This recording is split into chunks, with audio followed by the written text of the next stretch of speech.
High বন্ধুরা, তোমাদের কাছে একটা ছোট্ট ব্লগ, ছোট বলবো না, বেশি ছোটও না বেশি বড়ও না, মিডিয়াম একটা তোমাদের কাছে ব্লগ নিয়ে এসেছি।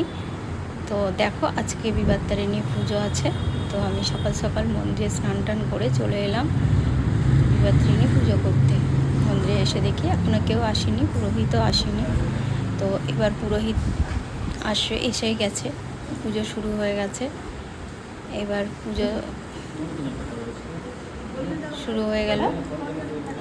ফাটাবে ওই বাইরে গিয়ে, ওই যে এইখানটা পোস্টারের গায়ে ফাটিয়ে কি জলটা এখানে রাখ দেবেন তো?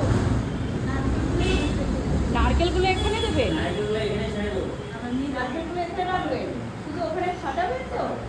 এই তা বলো তুইও যা। হ্যাঁ তুমি করে দাও ওটা, তুমি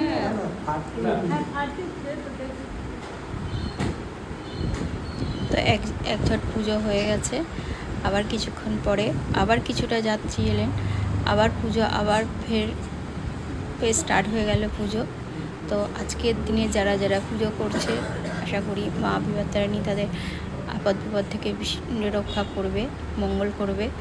আর যারা যারা বিবাহতারিণী পুজো করেছে মাকে প্রণাম জানিও, আর লাইক কমেন্ট শেয়ার করো। যারা যারা মাকে ভালোবাসো প্লিজ তারা শেয়ার করো, লাইক করো, মাকে প্রণাম জানিও প্লিজ। বন্ধুরা কমেন্ট আর শেয়ার করো মাকে দেখে, তা তোমাদের ভালো হবে। বাই।